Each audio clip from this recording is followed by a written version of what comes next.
راغی اختر د خوشحالی ورځې دي د نصیحت څخه ډکې خبرې جوړوي زه شوم مجنون د یتیمانو غم کې زکا مې اوښکې په مخ لار جوړوي زکا مې اوښکې په مخ لار جوړوي. محترمو عزتمنو دا تاسې ښه په غور سره در اخره واورئ چې په دنیا او آخرت دواړو کې خوشحالي درلاسه کړي. الله جل جلاله فرمایي تلک الایام نداولها بین الناس. موږ په خلکو کې شپې ورځې اړوو، کله یو موړ بل مسکین، کله بل مسکین بل موړ، کله یو د یوه دروازې ته ولاړ، کله بل د بل دروازې ته ولاړ.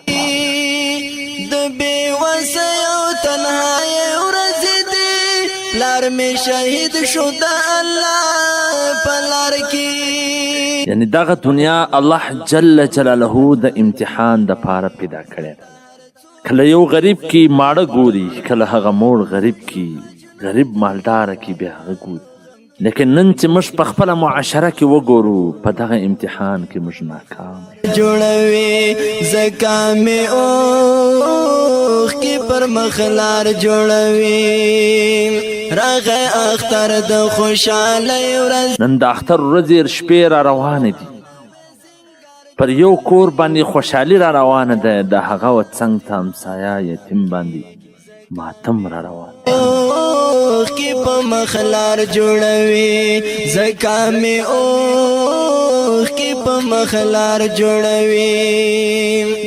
نن د یو کور څخه ماشومان په موټرانو کې وځي د بازار و طرف ته، ښایسته ګوټونه، ښایسته خولۍ، ښایسته کالیز لباس صدري اخلي، و بل طرف ته د هغه و څنګ تیم کوچنیان، د کونډې بچان، د غریبانو ماشومان و دغه موټر کې سواره کوچنیانو ته په حسرت سره ګوري، د سترګو اوښکې بهیږي.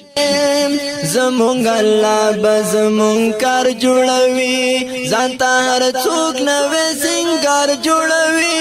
زه شوم مجنون د یتیمانو غم کې زکا مې اوښکې. نن یو طرف ته ماشومان په موټرانو کې سپاره دي، روان دي د گنج و طرف ته، پسونه اخلي، قرباني اخلي، اختریان رانسي. بل طرف ته د یتیمان، د کونډانو بچان، د غریبانو مسکینان پارسلان اخیستي دي، پر امبارو باندې کچرې ټولوي.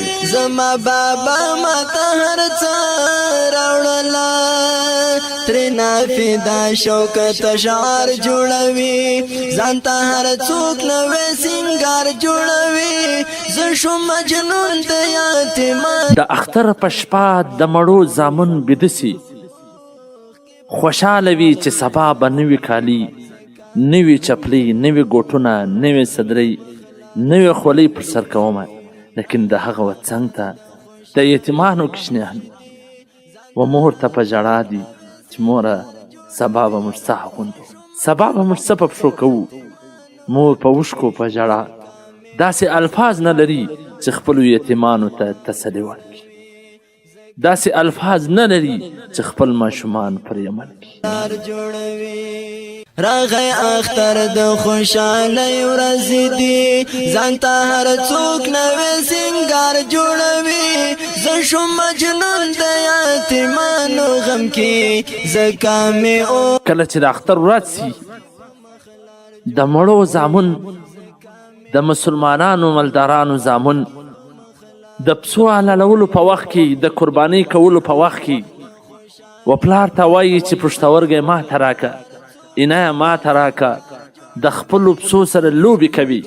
لیکن بل طرف ته د یتیمانو، غریبانو، مسکینانو بچان د دغه مړو و دروازو ته ولاړ وي چې غوښه راکړي، نوکۍ راکړي، پر ځای د دې چې هغه ته سره څه همکاري مدد وکړي، دوی ګېټونه ورته تړلي په لار کې د بې وسه او تنهایۍ ورځې دي پلار مې شهید شو د الله په لار کې زانا به څوک زما. یو طرف ته د مړو زامن، د پسو په غوښو او د پسو په پښتورکو لوبې کوي، بل طرف ته یتیمانو مسکینانو غریبانو ته ګیټونه تړلي وي. هغه د اختر ورځ د ګیټ و مخته د دروازې سره د یو نوکي په انتظار کې تېر کی پر مخلار جوړوي.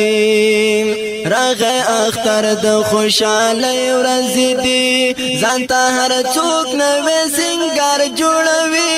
زه شوم مجنون د یتیمانو. آیا دا الله موږ نه ویني؟ الله دا خلق نه ویني؟ دا خپل ځان ته پیژني، خپل اولاد ته پیژني. دا الله نه ویني؟ دا خوشحالي، سکون، آرام، راحت به زموږ معاشرې ته څنګه ورکول کیږي چې یو طرف ته ماشوم په ژړا وي، یو طرف ته یتیم په ژړا وي، یو طرف ته غریب په ژړا وي، او د هغه څنګ ته د مالدارانو بچان په خندا او په لوبو وي. خیر دی که نن د غریبۍ ورځې دي، بچیا مه ژاړه الله موږ ته زمونږ الله به زمونږ کار جوړوي. که چیرې تاسې غواړئ چې خپل مال برقراره وساتئ، که چیرې تاسې غواړئ چې خپل ماشومان مې همیشه خاندي، نو ستاسې دپاره دا ضروري ده چې تاسې یتیمان وخندوئ، تاسې کونډانې وخندوئ، تاسې غریبان مسکینان وخندوئ. هغه به څنګه؟ کله چې ته خپل ماشومان بازار ته بیایې، هغو ته ګوټونه، کالي، لباس ورکړې، دغسې یتیمانو باندې هم څه نظر وساته، دغسې پر غریبانو هم څه نظر وساته، د هغو ماشومان هم په نظر کې وساته.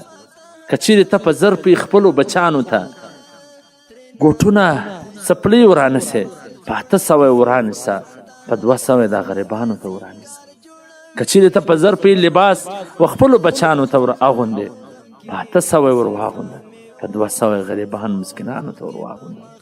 دا نسي کېدلی چې پر یو کور خوشحالي وي او بل کور به په غم وي، دی به همیشه داسې خوشحاله اوسي. راغی اختر د خوشحالۍ ورځې دي، ځان ته هر څوک نوی سینګار جوړوي. زه شوم مجنون د یتیمانو غم کې ځکه مې کله چې ته 10 پسونه راولې، ته 15 پسونه راولې، ته 7 پسونه راولې، 15 پسونه، 6 قربانۍ کوي. ته داسې وکړه چې یو پسه یتیمانو ته ورکړه، هغه وکیلان که چې هغه په کور کې حلال سي، د هغه بچان پر ځای د دې چې د بل وګیټونو ته ولاړ وي، د بل دروازو ته ولاړ وي، د هغه بچان هم داسې پر پښتورګو باندې جګړه وکړي چې یو وایي پښتورګی ماته راکړه، بل وایي پښتورګی ماته راکړه. کې په مخلار جوړوي. راغی اختر د خوشحالۍ ورځې دي، ځان ته هر څوک نوی دغسې د هغه یتیمانو په کور هم خوشحالي راوله، ځکه الله ګوري موږ ته وده چې دا خلک په خلکو باندې خوشحالي راوستلو کوشش کوي که نه کوي. که چیرې داسې بې پروا ژوند موږ تېروو، هر یو داسې خپل اولاد پیژني، بل غریب مسکین یتیم نه پیژني، نو الله په داخلو کې شپې ورځې ګرځوي. سبا به داسې ستا بچان د بل ګیټونو ته ولاړ وي، سبا به داسې ستاسې زنانې د بل وګیټونو ته ولاړ وي. والسلام.